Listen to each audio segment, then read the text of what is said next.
कौम लूत। आजकल तो ये मामूल की बात है। सबसे ज्यादा बेहया कौम लूत अलैहिस्सलाम की कौम थी। ये औरतों को छोड़कर मर्दों में दिलचस्पी रखते थे। खासकर मुसाफिरों में से कोई खूबसूरत लड़का होता तो ये लोग इसे अपना शिकार बना लेते। तलमूद में लिखा है कि अहले सदोम अपनी रोजमर्रा की जिंदगी में सख्त जालिम, धोखाबाज और बदमुआमला थे। कोई मुसाफिर इनके इलाके से बखैरियत नहीं गुजर सकता था। कोई गरीब इनकी बस्तियों से रोटी का एक टुकड़ा न पा सकता था। कई मर्तबा ऐसा होता था कि बाहर का आदमी इनके इलाके में पहुंचकर फाकों से मर जाता था और ये लोग इसके कपड़े उतारकर इसकी लाश को बरहना दफन कर देते।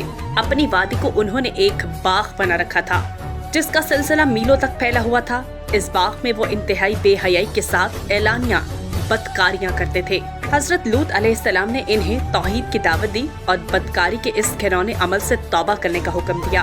हजरत लूत ने कहा कि तुम ये क्यों करते हो? क्या तुम औरतों को छोड़कर लज्जत हासिल करने के लिए मर्द की तरफ माइल होते हो? हकीकत ये है कि तुम अहमक लोग हो। तो फिर हजरत लूत अहले सदोम को दिन रात नसीहत किया करते थे, लेकिन इस कौम पर इसका कोई असर न हुआ, बल्कि वो बदनसीब बहुत फखरिया अंदाज में ये काम करते थे।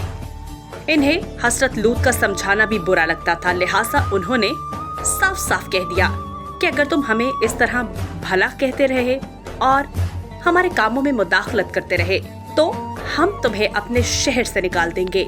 हजरत लूत ने नसीहत और तबलीग का सिलसिला जारी रखा। लिहाजा एक दिन अहले सदोम ने खुद ही अजाब इलाही का मुतालबा कर दिया। अल्लाह ताला ने अब तक इनके इस बदतरीन अमल, फहाशी और बदकारी के बावजूद ढील दे रखी थी, लेकिन जब उन्होंने हजरत लूत अलैहिस्सलाम से एक दिन कहा कि अगर तुम सच्चे हो तो हम पर अजाब ले आओ, लिहाजा इन पर अजाब इलाही का फैसला हो गया। अल्लाह ने अपने खास फरिश्तों को दुनिया की तरफ रवाना कर दिया। ये फरिश्ते दरअसल हजरत मिकाईल और जिब्राइल अलैहिस्सलाम थे। फिर ये फरिश्ते हजरत लूत अलैहिस्सलाम के घर तशरीफ ले आए। हजरत लूत ने जब इन खूबसूरत नौउम्र लड़कों को देखा तो सख्त घबराहट और परेशानी में मुब्तला हो गए। इन्हें ये खतरा महसूस होने लगा कि अगर इनकी कौम के लोगों ने इन्हें देख लिया तो न जाने वो इनके साथ क्या सलूक करेंगे। हजरत लूत की बीवी का नाम वाइला था। इसने आप पर ईमान नहीं लाया था और वो दरअसल मुनाफिका थी। वो काफिरों के साथ थी, लिहाजा इसने जाकर अहले सदूम को ये खबर दे दी कि लूत के घर दो नौजवान लड़के मेहमान ठहरे हुए हैं। ये सुनकर बस्ती वाले दौड़ते हुए हजरत लूत के घर पहुंचे। हजरत लूत ने कहा कि ये जो मेरी कौम की लड़कियां हैं ये तुम्हारे लिए जायज और पाक है। अल्लाह से डरो, मुझे मेरे मेहमानों के सामने रुस्वा ना करो। क्या तुम में से कोई भी शाइस्ता आदमी नहीं? हजरत लूत अलैहिस्सलाम की बात सुनकर वो लोग बोले, तुम बखूबी वाकिफ हो कि हमें तुम्हारी बेटियों से कोई हाजत नहीं और जो हमारी असल चाहत है इससे तुम बखूबी वाकिफ हो। कौम लूत के इस शर्मसार जवाब से अंदाजा लगाया जा सकता है कि वो फेले बद में किस हद तक मुब्तला हो चुके थे।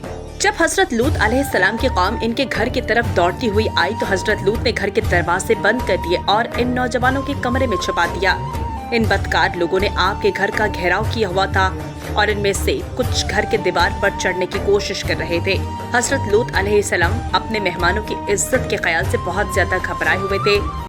फरिश्ते ये सब मंजर देख रहे थे। जब उन्होंने हजरत लूत अलैहिस्सलाम की बेबसी और परेशानी का ये आलम देखा तो हकीकत से पर्दा उठाते हुए फरमाया, ऐ लूत, हम तुम्हारे रब के भेजे हुए फरिश्ते हैं।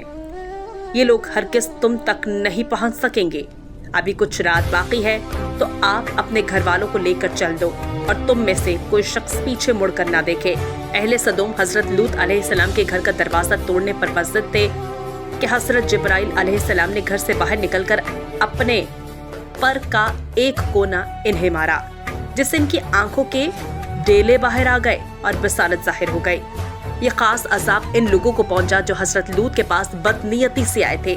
हजरत लूत अलैहिस्सलाम हकीकत हाल जानकर मुतमईन हो गए और अपने घर वालों के साथ रात को ही निकल गए, लेकिन फिर भी इनकी बीवी इनके साथ थी। लेकिन कुछ दूर जाकर वो वापस अपने कौम की तरफ पलट गई और कौम के साथ जहन्नुम वासिल हो गई। सुबह का आगाज हुआ तो अल्लाह के हुक्म से हजरत जिब्राइल ने बस्ती को ऊपर से उखाड़ दिया और फिर अपने बाजू पर रखकर आसमान पर चढ़ गए। यहाँ तक कि आसमान वालों ने बस्ती के कुत्ते के भौंकने और मुर्गों के बोलने की आवाजें सुनी। फिर इस बस्ती को जमीन पर दे मारा, जिसके बाद इन पर पत्थरों की बारिश हुई। हर पत्थर पर मरने वाले का नाम लिखा हुआ था। जब ये पत्थर इनको लगते तो इनके सर पाश पाश हो जाते। सुबह सवेरे शुरू होने वाला ये अजाब अशराक तक पूरी बस्ती को नीस्तो नाबूद कर चुका था। कौम लूत की इन खूबसूरत बस्तियों को अल्लाह ने एक इंतहाई बदबूदार और स्याह जेल में तब्दील कर दिया, जिसके पानी से रहती दुनिया तक कोई फायदा नहीं उठाया जा सकता। समंदर के इस हिस्से में कोई जानदार मछली, मेंढक वगैरह जिंदा नहीं रह सकते, इसलिए इसे डेड सी यानी कि बहरे मुर्दार कहा जाता है, जो इसराइल और उर्दन के दरमियान वाक़ है। माहिरीन आसार ने 10 सालों की तहकीक और जस्तजू के बाद इस तबाहशुदा शहर को दरियाफ्त किया था। तहकीकात से पता चला था कि इस शहर में जिंदगी बिल्कुल खत्म हो चुकी है। शहर के रास्ते और खंडरात को देखकर आर्कोलॉजिस्ट ये अंदाजा लगाते हैं कि जब ये शहर तबाह हुआ तो उस वक्त लोग रोजमर्रा के मामलात और कामों में मशगूल थे और यहाँ जिंदगी अचानक खत्म हो गई थी। अहले सदोम जिन्हें पत्थर बना दिया गया था, इनके बुत अभी तक बहीरे मुर्दार के पास मौजूद हैं, जो लोगों के लिए एक इबरत है। आज यूरोपीय ममालिक में इंसानी आज़ादी के नाम पर इस बदकारी की इजाज़त दी जाती है और इस फहश अमल को बाइसे फख्र समझा जाता है। रिवायतों के मुताबिक एक मर्तबा हज़रत सलमान अलैहिस्सलाम ने शैतान से पूछा कि अल्लाह के नज़दीक सबसे बदतरीन अमल क्या है। इब्लीस बोला, जब मर्द मर्द से बदफेली करे और औरत औरत से ख्वाहिश पूरी करे।